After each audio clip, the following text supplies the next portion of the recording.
What's up, everybody? Today we're down here at the range and we're going to go through the process of sighting in a red dot to our pistol. Now in this particular case, some of the setup items include the fact that we have a bench and a rest here with some sandbags, and we are at the 10-yard line. Now there are varying distances that you can zero your pistol in. For most applications, 10 yards works just fine, but we've seen people do 15, 20, or 25 as well. The pistol that we'll be using is a Glock 17 MOS with our Viper red dot mounted up on top. Now just keep in mind that this process will be very similar with all of our different open top red dot sights or on different platforms other than this exact pistol. The target we've set up downrange is large enough that we can see our impacts on paper easily from where we're shooting, but also offers us a refined aiming point in the center with high contrast so that we have a good spot to aim at. Now the Viper red dot has two locking screws at the rear, which lock the adjustments for elevation and windage. In order to make the sight-in process a little bit easier, we have drifted out the rear iron sight from the Glock. Depending on the red dot you're using, it may have two locking screws like this, it may have one, or it may have none at all. If it doesn't have any, then you shouldn't have to remove the rear iron sight and you can just get going right from there. Now we're just about to get started shooting here, but before we do, we want to talk about the fact that we have 5 rounds loaded up in our magazine right now, and we're going to be shooting 5-round groups. Now that means that even if we see the very first shot that comes out of our gun isn't exactly where we were aiming, we're still going to carry on and shoot 4 more shots.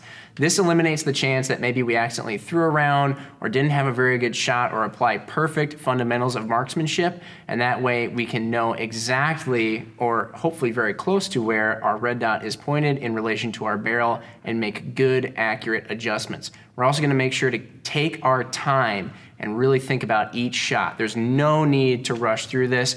Your zero is only as good as you are in the sight-in process. Now the last thing we'll mention here right off the bat is that some people, when they're sighting in a red dot to their pistol, will think that they need to line up the red dot with their iron sights on the pistol in order to get on target. And that's actually not true, because the iron sights on our pistol and the red dot itself that we've put on there are two distinctive and very different sighting systems that are not designed to be used together. Even if your red dot or your pistol or the sights claim that they can co-witness with your red dot, that doesn't mean that they need to be lined up. It just means that in an emergency situation, the iron sights can be used through the window of the red dot optic. But the wonderful advantages that the red dot affords us is that we don't have to line anything up, and it really makes for an accurate and fast setup, which is an advantage over iron sights. One other thing we'll quick point out here about the sight-in process is that we don't have the illumination intensity on our red dot up that high. In fact, it's quite low in its range. And what that really does for us is it gives us a finer aiming point because we don't have all that bloom of the red light all around our center aiming point in the red dot. Now we've got the locking screws for our adjustments set to the locked position on this when we're going to be actually shooting, and there's no need to gorilla tighten them. All you need to do is get them finger tight and they should be good to go. So we'll see where we're going to hit on paper when we shoot this 5-round group.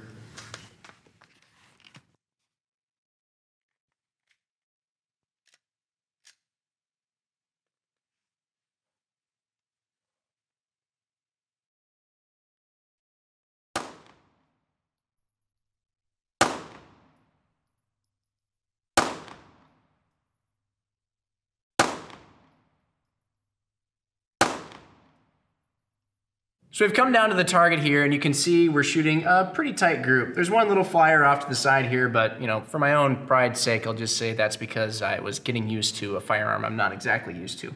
But anyway, that's a pretty decent group. We're obviously gonna have to move our adjustments to the right and up, and once we do that, hopefully we can be a little bit closer to this X-ring.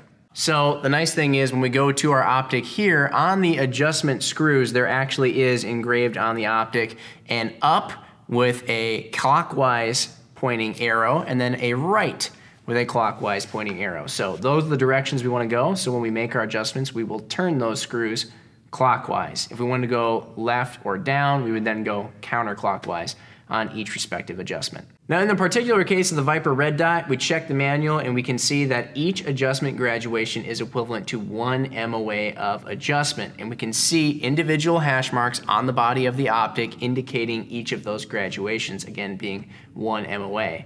What we saw on our target was we were approximately 4 inches low, maybe 4.5 inches low, and about the same to the left. So we're gonna go in and make the corresponding adjustments here at 10 yards. 1 MOA is roughly equivalent to about 1/10 of an inch. So we'll make enough adjustments into our elevation and windage to make up for that offset and hopefully hit the target.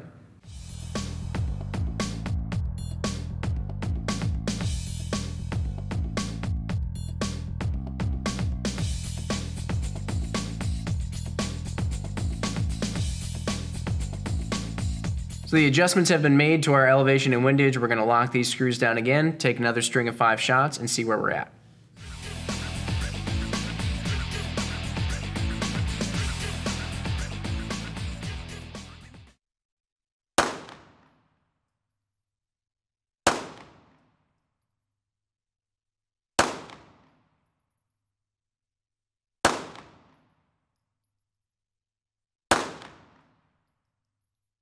So coming down to look at our target once again, you can see we might have gotten a little overzealous with our windage adjustment coming to the right here because our elevation actually looks pretty good, if not slightly high, but it's hard to say. Definitely a little too far to the right, so we're mostly gonna make an adjustment to the left, and we'll see about that elevation once we're here in the X-ring.